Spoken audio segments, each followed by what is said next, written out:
Yo, what is going on, you guys? This is King Froggy, and welcome back to another Metalhead Reacts. Today I'm going to be reacting to Akala, Find No Enemy.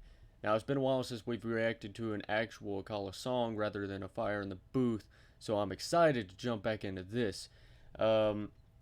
This one's been recommended to me for a while, but I don't know, I guess I just kind of overlooked it or something. I saw it in a video a while back, or not too long ago, about this one, so I thought I'd check it out. Also, I think I got the webcam working again. Well, I got OBS working again, I believe. So hopefully it works correctly. If not, you guys are gonna have another video without a face cam. So apologies if that happens, but I don't think it will. All right, let's jump into Akala, Find No Enemy.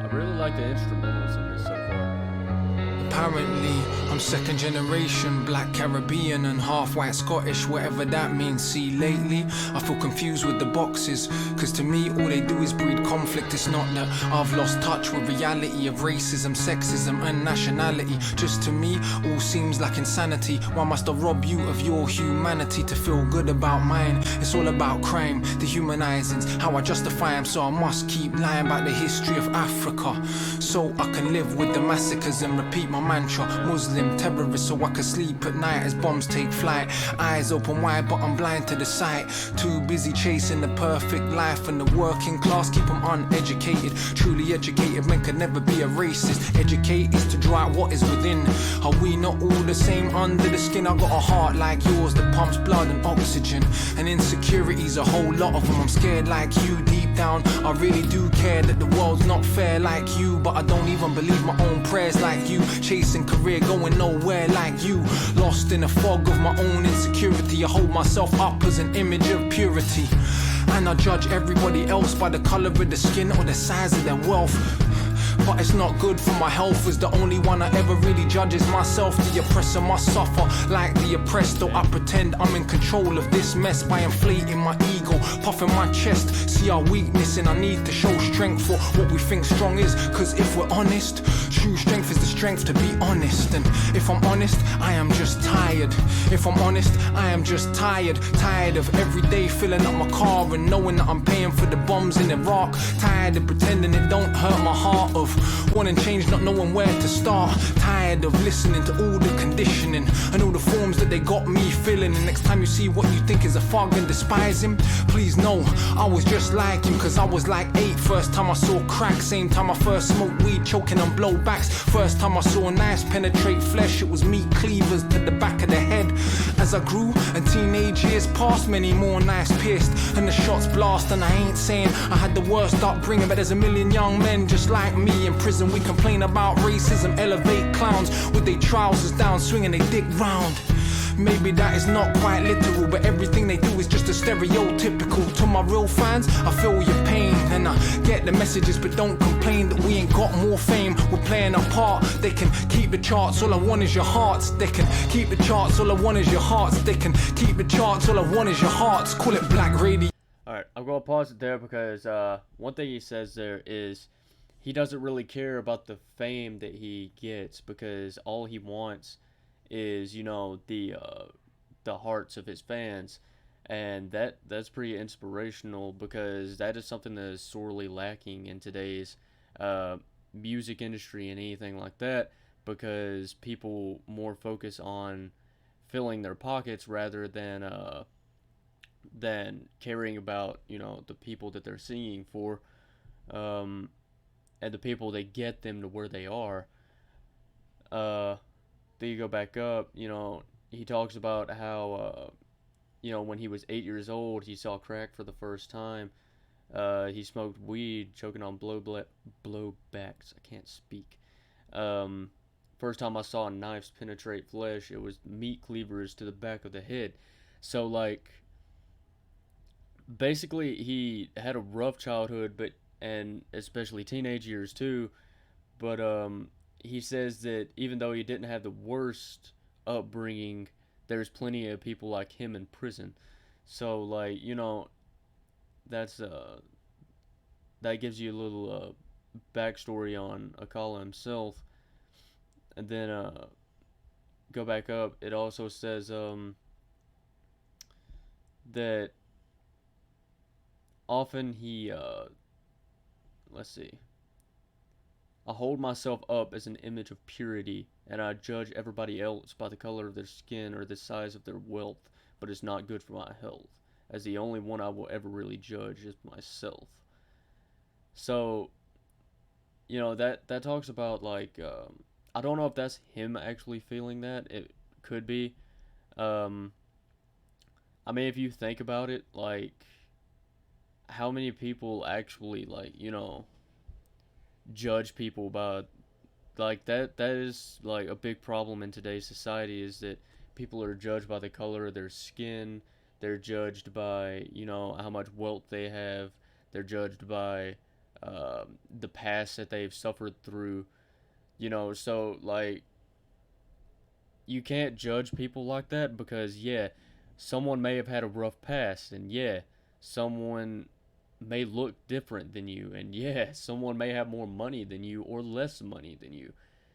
That's no reason to judge them. You judge them on their personality as well as what they do with their life. Not by,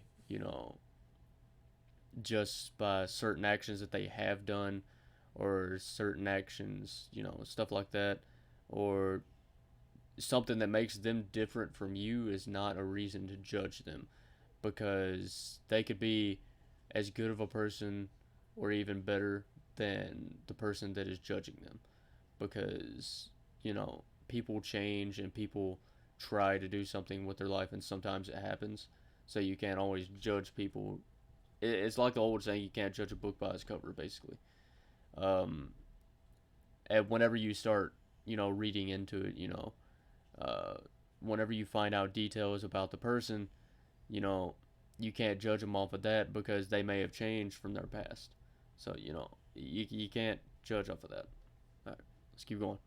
Yo, don't make me laugh. So is black music all about tits and ass? You don't represent nothing, you're just pretending. When was the last time you ever played Hendrix or Miles Davis or John Coltrane or Ella Fitzgerald or Billie Holiday? We can call it urban. To me that's cool. If urban means street, that includes jazz too, and rock for that matter. Go ask Mick Jagger or Jimmy Page what they were listening to. The blues, not discrediting Love Zeppelin too, just giving credit where credit is due. That blood-soaked word rappers still use. All it really shows is we still self-abuse. That was the word that was used to kill Kelso, Cochrane and Emmett Till.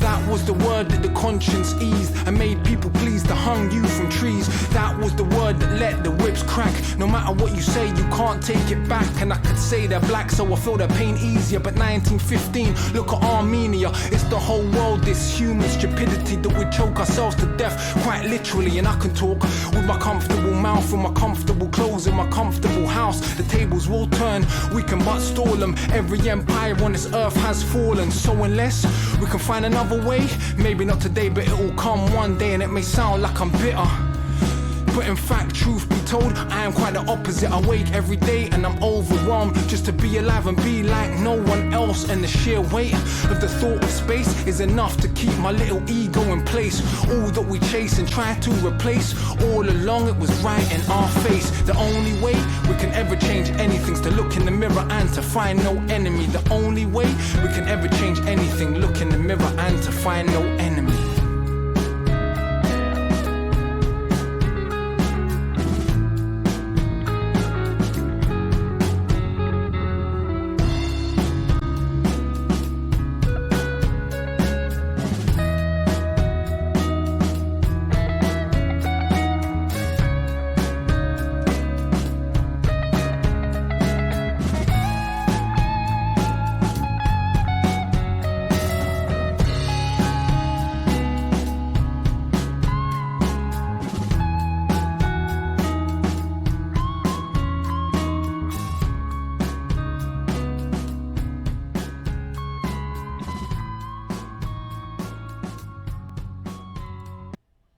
Okay, so that's the end, and wow. Okay, first off, I want to say musically wise, the lyrics were fantastic. Um, and the use of actual instruments in the background, I really like because you guys know I'm a sucker for, uh, any type of rap or anything that has actual instruments in it rather than, synthetic stuff. So, it's really cool to hear that. Um, normally, if I'm guessing, a lot of people would try to skip over this part. Uh, but that blood soaked word rappers still use, all it really shows is that we still self abuse. That was the word that was used to kill Kelso Cochrane and Emmett Till. That was the word that the conscience eased and made people pleased to hang you from trees. I mean, I'm not gonna say the word because I know I'm gonna probably get hell for it. But I mean, I was word that let the whips crack. No matter what you say, you can't take it back. And I could say they're black, so I feel their pain easier. But 1915, look at Armenia. If the whole world is human stupidity, though we choke ourselves to death quite literally. I mean, whether you like it or not, that stuff happens a long time ago, and you know, people use that word as a form of power when it used to be a form of, uh, you know, communication to slaves and stuff like that. So I mean, yeah, it people wonder why people still say it, and personally, I don't understand it either because it was once a way to keep people down, but now it's used as like that. But I don't really understand that, especially today. Yeah, horrible things have happened to them in the past, but that shit still happens today in other countries. I mean, it's nothing new, and I mean, it's been happening for centuries. So it wasn't just to African Americans or anything like that. It's been happening to everyone for centuries. I mean, I don't know. I just don't really understand it. Um. Anyway, let's see. Then at the end, it was the only way we can ever change anything is to look in the mirror and find no enemy. So basically, you have to accept yourself for who you are and be able to look at yourself without feeling some form of regret, hatred, rage, anything like that, or disappointment. Because I used to look in the mirror and all I saw was disappointment. Over the years, I've overcome that. I've realized I do the best I can, and that's the best I can do. Um, and yeah, true, I can do better sometimes, but I don't really let it affect me. Basically, it's about rising above yourself. So that's kind of the message there. And it's really cool. Though I'm sure it can be interpreted in different ways. That's just how I interpret it. If you interpret that in a different way, let me know down below. If you guys enjoyed this video, be sure you leave a like down below. Be sure you subscribe if you're not already. I will, of course, see all of you guys in the next video. See ya.